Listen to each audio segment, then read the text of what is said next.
a convincing lie to somebody that you feel sexually attracted is more difficult. Yeah. Say that again. Well, Telling a convincing lie to somebody you are sexually attracted to is more difficult. It's more difficult to tell it to somebody that you don't care about. Sexually attracted. Of course not. Yeah. Okay.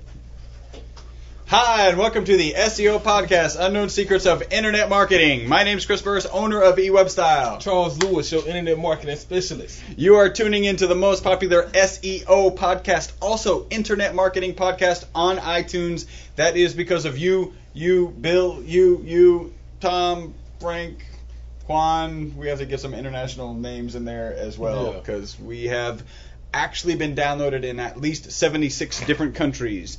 As always, a tip from our previous podcast.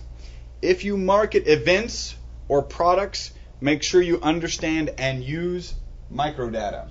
And I know it's been 2 weeks. 2 weeks. And a vacation. And a vacation. And a few drinks. Oh, Lord.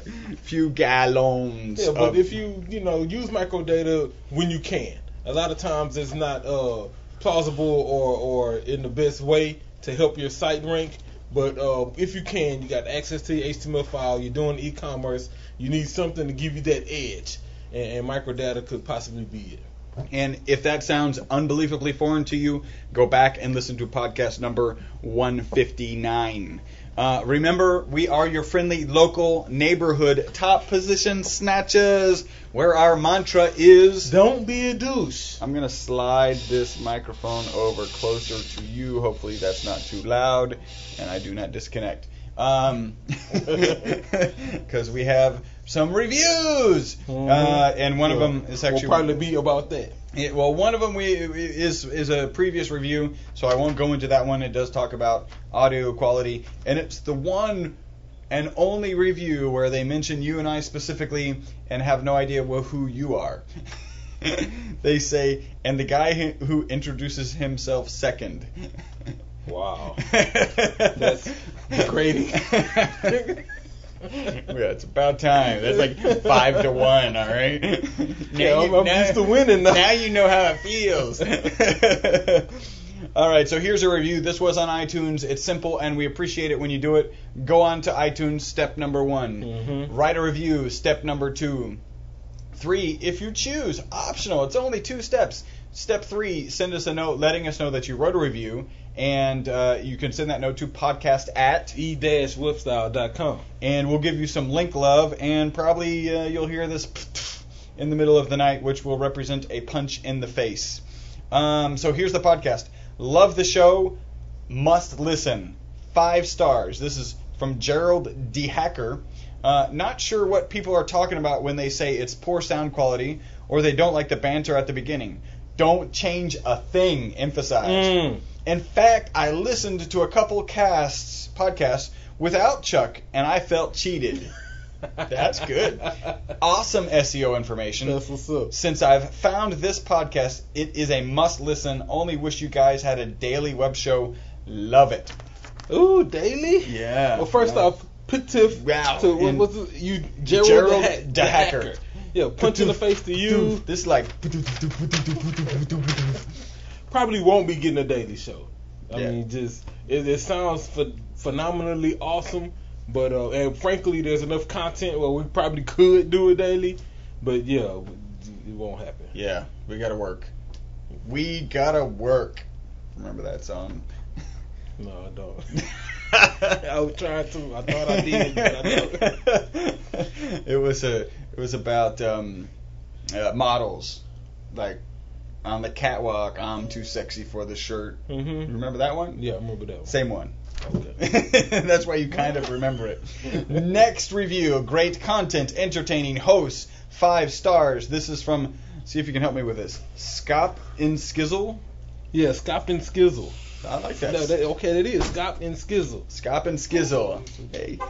This is a great podcast on SEO. The host's entertaining commentary makes the topics much more enjoyable. As an IT professional, I find the information technical enough to be practical, but not so much as to put me to sleep. I also enjoy the business anecdotes that illustrate their points and how SEO should be used. By far, though, the like-dislike terminology of punch in the face, kick in the shins is priceless. Priceless. That's what's up. Keep up the great work. Again, that's from Scop and Skizzle. Thank you very much. I'm just happy to remove. Can they input their web addresses with the reviews? I think we've seen web addresses in reviews. So if you do write a review, make sure you go ahead and add if you have a web address, leave your web address with the review so we can check it out and see what's really going on. But yeah, appreciate you, Scott and Skizzle. Definitely a punch in the face. Also, remember to send us an email, and you can send us that email at podcast@e-webstyle.com, and let us know that you submitted the review. By the way, there's other ways you can contact us. We're about to cover some Facebook questions. You can find us facebook.com/ewebstyle, twitter.com/ewebstyle, youtube.com/ewebstyle, and then you can email us at podcast@. Yeah, you backwards today. That's the Lima-Rita. That's the Lima-Rita. Yeah, it's taken over. And one review 2 weeks ago on G+, on our G+ account. Mm-hmm. This is from Adriana. Okay, Adriana Langston. 3 of 3 quality points. Mm-hmm. There's no stars. Yeah. I regularly listen to the podcast SEO Rockstars, SEO 101, Learn SEO Basics, and SEO Podcast Unknown Secrets of Internet Marketing. Of the 3, SEO Podcast is the best. You have to abbreviate SEO Podcast Unknown Secrets of Internet Marketing. Yeah. First, the 2 hosts have the least annoying voices. Well, thank you. Wow. Andrea. That's awesome. Well, Adriana. Second, the 2 hosts are actually in the studio together rather than one of them being on the telephone. So other than recently, the sound quality of the podcast is consistently the best. Appreciate it. Apparently, recently. We'll keep working on that. And number 3, they consistently refer back to previous podcasts you can download in order to dig deeper into some of the topics they are discussing in the current podcast. Ooh, and there's a 4th. All 3 podcasts are good, but SEO Podcast Unknown Secrets of Internet Marketing consistently provides information on which I, the listener, can take action. Wow. What's her name? Adriana? Adriana, been punching the face Wow. to you. Thank you for the review. I was on G+, so we'll come back, put us in a circle since you're there, and we'll come back and do the same thing. But more importantly, I'd like to know what actions you've taken, how they help your site, how they harm your site. Hopefully they didn't, and how'd you implement it.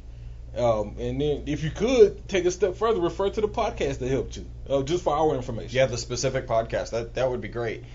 4 points, 4 punches in the face. Patoof, patoof, patoof, patoof, patoof. Let's move on. We got some Facebook questions. Got Facebook questions. I got Twitter shout outs, Twitter punches. Punch in the face to Major Love. That's at Major Love Tweets. She says, hey, Chris and Charles, loving the solid content, tips, and fantastic banter. And we have a nice banner, too. Yeah. Blue and green and purple. The second one was Philippa Willits. Okay, yeah, that Sorry sounds right. if I messed that up, but that's how it looks. At Philippa Wrights is her Twitter handle. Starting the day off with the eWebstyle podcast. So, sorry we're late today. That reminds me, don't forget, if you're near some sort of electric device, a smartphone, a computer, a laptop, a PC, anything that can actually tweet or Facebook, go ahead and tweet right now. Yeah, hashtag SEO podcast. And then tag us, what are we at, 160? 160. Tag us at 160 and then at eWebstyle, or put it on our wall or something like that. That we'll know you're watching, you're tuning in, and we can link up and make the networking thing happen. And if you are so inclined, add a link to your website to us. Yeah, definitely. So we're talking about Facebook. We brought up Facebook questions. We love for guys to go to Facebook and ask us questions. We have other content as well. We're going to talk about links today. Frankly, we may get into that next week because I do want to address these questions. And they're good questions. Don't go anywhere. Yeah, this is the meat, right? Yeah. So that was potatoes at first. Now we're in the meat. Oh, I didn't. Wait, I got didn't news? do my news. Yeah, I got two news. Get your news, man. Get your news. Real quick news. Google is actually stealthily supplying support to Samsung and other manufacturers of devices that are using Google Android in support of their patent litigation against Apple. Mm-hmm. So they're in the behind the scenes. They all share the same attorney, and it could probably be theorized that Google's augmenting the income of the lawyers on behalf of the individual manufacturers. So they're behind the scenes trying to make sure that I don't know how that's going to work out. So far, and I didn't realize this. So far, I know legal case has Android gone head to head against iOS. Usually, it's patent infringements on device. Yeah, on a technology. device manufacturer. Yeah, Samsung or whoever it may be. right. So well, it may not be worth going after Android since it's given away free. So that makes sense. And on a similar note, Android now has 68% of smartphone sales. iPhone, guess? if Android's at 68, Yeah, iPhone is probably higher. 17. New. Well, Smartphones. say that again. You said international- Android or did you say Samsung? Android. Android. So, yeah, oh, okay. yeah. Well, yeah. Because that's They're on the so many ongoing devices, battle. yeah. Exactly. That's the reason why over time, Android also, and maybe it's because I'm a Google fan and an Android user, that'll be better Yeah. because it's available on other devices. Right. It's not just and the back end to that though is why Apple makes more money. Yeah. Because their service. One device, one software, no platform No issues. other people, no other devices, no other operating systems, no any of that. In fact, Apple actually makes money. Android doesn't. So, and that's all I got. I wanted to keep the news short. So now let's get into the meat of our podcast. Okay, so yeah, these are questions we got from Facebook. The first one is from Eugene Computer Geeks. He says, "Hey guys, I love your podcast, and it is by far my favorite SEO podcast online. Appreciate it. Question: Well, I have a question. Okay. Which podcasts that are offline does he like?" Just want to throw that out there. Question. I would act like we don't bypass That would be a good decision. Does having lots of Facebook shares, likes, and tweets help rankings in any way? I know it helps bring traffic, but was wondering if it's likely Google uses it as a ranking factor anymore. Also, my site has a blog and a forum where I add fresh content every day, but I don't update the homepage or other pages often at all. Would it be worth my time to update the homepage on a regular basis, or is adding useful and unique articles to blog and entries in the forum enough? I've gotten so much out of your podcast, and now my website is ranked number 1 on Google for all of my targeted keywords. Thanks a bunch and keep up the good work. Eugene, appreciate the question, and I'll answer them in the order that you asked. Does having Facebook shares and really social sharing of, I'm assuming, maybe your blog articles and things that you're posting, does it have help any rankings anyway? Answer is yes. Google has said it publicly. Bing has said it publicly that they definitely use social signals. Matter of fact, that was a recent algorithm change that happened in 2011. That they use social signals to influence ranking. Right. And so, yes, definitely, not only should you be doing it, but you should keep doing it. Now, one thing I will say is beware on how you include the link to your post. Chuck, what does that mean? Glad you asked. You could put, ewebstyle.com/SEO podcast as the link, or you could use some sort of URL shortener like a bit.ly or something like that. And this is just my spontaneous imagination and research tells me that if you use the full URL when possible, that it has a better ranking signal because it's directly to your domain name and not a URL shortener. Either way, Google is interpreting both. They are calculating the traffic, and so it does help with ranking. But I think using the full one probably has more link juice. I think it does, especially if your URL is keyword rich. Exactly. I think if your URL is not keyword rich, so let's just say it's ewebstyle.com water distribution, and you decide whether you're going to do that, and it lands you on a page that talks about plastic bottles, right? Mm-hmm. If you just use a bitty converter to something small, It knows the landing page, but it doesn't. There's no value in the URL relative to that page because it's encrypted the keyword. Not encrypted, but even using the full URL doesn't have value because the full URL doesn't have any content relevant to the content that's on that particular page. So better example would be eWeb style page 1. Yeah. Right? There's no reason to use eWeb style page 1 over a biddy converter. Because there's no keyword in it. But if you did use ewebstyle.com/water distribution, that would have value over a biddy converter. If biddy converter is the right thing. Yeah, it's not, but I think I know what you mean, and hopefully they know what you mean. That's the thing that shortens a URL shortener. I like biddy converter. We're gonna go with that, and it reminds me of Battlestar Galactica. Do you remember itty bitty bitty? Yeah. Yeah, that's all right. Yeah, I good. shouldn't remember At least that, one person's with me. I shouldn't know that. Yeah. Nerd. So if the URL actually has content relevant to the keywords that you're targeting, make sure you use that URL. Yeah. Otherwise, you can use a URL shortener, otherwise known as a biddy converter. There you go. Second part of his question. Also, my site has a blog and forum set out. Basically, was asking City update the content on his homepage daily since he's posting daily and creating blog posts and forum posts. Not really. But what you should probably consider is adding, you're talking about blogging, so I'm going to just make the general assumption you're using WordPress if you're not kicking the shin. Yeah. But use a plugin that will show maybe your latest post in a certain section One or two on the posts, homepage. yeah. Exactly. So that way, as you add new posts and add new updates, your homepage does refresh a little bit with updated content. But at the end of the day, you're not really trying to get people to your homepage. You want them to get to your articles. And so it's worth ranking those and not necessarily the homepage. Here's another thing to keep in mind. If you're posting daily, then what does it take to get to a post that you posted a year ago? How many clicks, right? So that depends on what are you doing with your sidebar, archive area.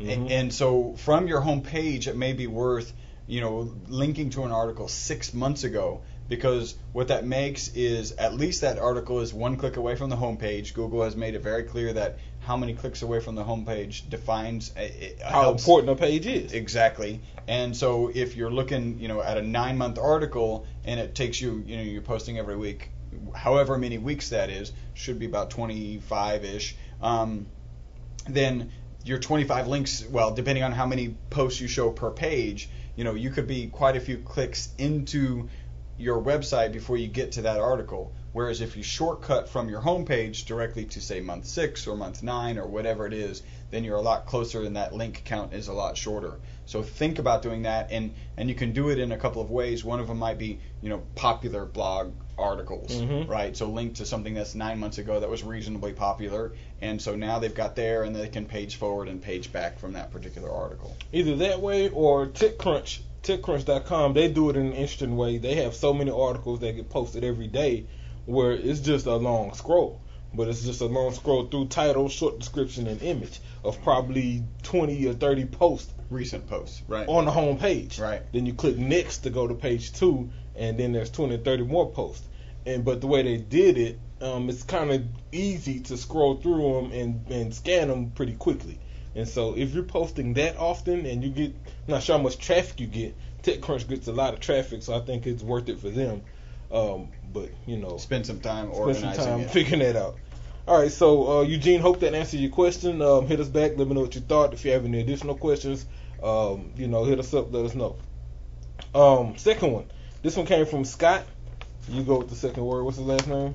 Scott and Garola. Okay, that's what I was gonna say. Garola. I just wasn't sure. Hello, question for the show, perhaps. You have talked in previous shows about local search. I'm based out of NYC and run a speed dating events company. With a business like mine, without an actual address, we're on the web. What type of strategy should I be looking at when it comes to local search? When getting a Google Places page, doesn't Google need a physical address for the company? Or perhaps local search is not as relevant to my business to have a physical address? Any helpful hints or suggestions would be appreciated when trying to optimize my SEO efforts on my site. and for my off-site Google Places, Yelp pages, etc. Thank you, Scott from NYC. Scott, appreciate the question. The obvious answer is get a location. Yes, get you an address. You hit it right on the head. Google, it is mandatory that you have a physical address in order to have a Google Places page. And I'm talking about places in a second. Get you an address. It can't be a P.O. box. Scratch that idea. Consider executive suites or something like that. Get you an address that gives you a suite number. That's acceptable. To be honest, I'm not sure for how long. Google will probably get hit to that pretty soon. Yeah, they'll start identifying those places that that have pretend to have suites and they're actually just boxes. Yeah, but right now, get you somewhere with a suite and a physical address that's not a P.O. box, and that'll allow you to complete your Google Places listing. Speaking of places, I'm assuming you meant, or you should have meant, Google Plus, because all places have switched over to Google Plus now, and so your Places page won't even exist.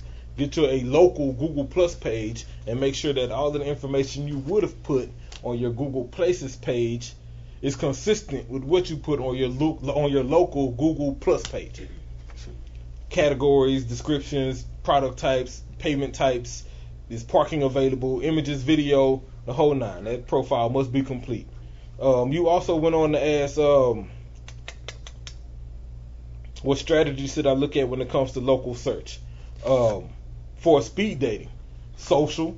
I think social media marketing will probably have more of an impact than local search, frankly, because it's speed dating. People will probably be on their mobile devices while they're doing it. And if you could get people to check in where they're speed dating at, maybe tweet pictures not if you can get people, like it should almost be mandatory to attend your event or highly encouraged that check in on Facebook. You have to do something. Yeah. Mm-hmm. And what's your experience? In fact, if you could tie somehow, I know in speed dating people rank each other, and if you said that they actually were only connected to each other from their Facebook profiles, now you start building things in that way.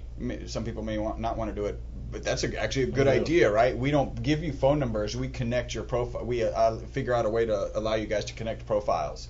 That would be huge. And then people are focused on Facebook and talking about their experiences and how they met. I'd be interested to know how you're doing on speed dating NYC. What sort of terms is you didn't list a website, but I'm assuming you have one, and what sort of terms are you optimizing that site for? You're right. Because that would be the hub of everything, where all your social will be based from there. Everyone who's looking for will need to know this is where the next event is going to be at. Here are the rules. Must check in on Foursquare. Must check in on Facebook. Must have a G Plus account. Yeah, exactly. And so, reply to us, Scott. Hit us back up with your website. I'd like to check that out. Probably generate some more ideas for you. And remember that all of your all of the search tips that we talk about now, the SEO tips that we talk about now, are relevant for local search because Google's blended those. See, last question from Darren Philippi. What's up, Darren? We did something else with Darren. Darren is the radio interview. Okay. Yep. Okay. Yeah. Here's a question I would like answered by my favorite SEO masters. I use Yoast SEO on my WordPress site. When filling out a web page or a blog post, there's a meta title and meta description. Am I wasting valuable characters in my description by including some or all of the title in the meta description, or does having the info in there 2 times help or hurt more? Then he went. This is the description. Basically, he has a title, a page title. 6 ways to fail in real estate, and then in his meta description, it also includes that phrase, 6 ways to fail in real estate, along with some other phrases. Don't plan to communicate, forget this, that, real estate coaching, and some of his other terms he's targeting. Darren, I think it depends on how much optimization you're doing on that page.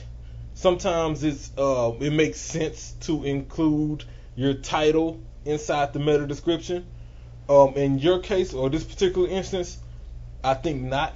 I think you should probably reword your title and include it in the description, but not have it identical. I think identical in this case, Google will probably think it's kind of spammy and it may do more harm than good. But if you want to reword it, so instead of the title saying 6 ways to fail in real estate, maybe in your description you'd say, real estate coaching and, don't fail in real estate by using these 6 ways or something like that. But definitely reword it and include it. I got to tell you, there's something to consider here, and we talk about continuity. If somebody did type in ways to fail in real estate, and probably your real estate's such a major term, it's going to be in your local area. I think they'll value see it in the title and then see it in the description. So remember that description shows up on the search results pages. And so remember, that's your first opportunity for SEO, search engine visitor optimization. And we talk about continuity. If the terms that they're going to search that will put you in the SERP, you need to have those in your description. Yeah. So they're probably not going to type for 6 ways to fail in real estate, but they may type ways to fail in real estate or a list of ways. And in which case the description 6 ways to fail in real estate really has a lot of value. Now the next things I would actually put in your description is, because there's search value, there's SEO value in it. The real value is, again, SEO. You need to start talking about you and your experience as a coach. 10-year real estate coach give 6 ways on how to not fail. Why should I click that article versus some of the other articles that may come up when I search for ways to fail? Yeah, so it's a thin line, because I think duplicating it is kind of spammy and may hurt you with the Google over optimization penalty. At the same time, duplicating it probably increases conversions, because the person who saw it sees it twice, basically. Well, I think in your title, why have 6 ways? Well, because it's a WordPress site, and so if that's the article title, then that's automatically the page title. If you're using Yoast, you can tweak that title, right? The actual title, and make sure that title is more search relevant. 6 ways is not what people are going to search for. They're going to search for ways to fail in real estate, right? They're not. At least leave out the 6. I disagree. Really? I think you keep the 6. I think 6 ways is one of those titles. People look at numbers. Think about when we search. 10 tips for this. Yeah, I agree. 5 ways to do that. If I'm in real estate and I have a real estate business and I see a title that says 6 ways to fail in real estate, that's powerful. Yeah, I'm going to click it. And so when do they see it? They see it in the description, not when they're on the page. The title only shows up on the page. No, the title is on the search result page. Oh, it's across the top. Yeah, it's the first thing. Wow, it's the header, and then it's the description. So if it isn't, because I'm just totally brain farting at this point. If it's the description, then you don't need it. If it's the main link, then you don't need to have it in the description. Yeah, because you've got it already there. My bad. Correct it again. Yeah. Again, I'm the guy standing next to the SEO rapper. Yeah, Chuck Quiz 0. I think that was it. We had some blanks there. Oh yeah.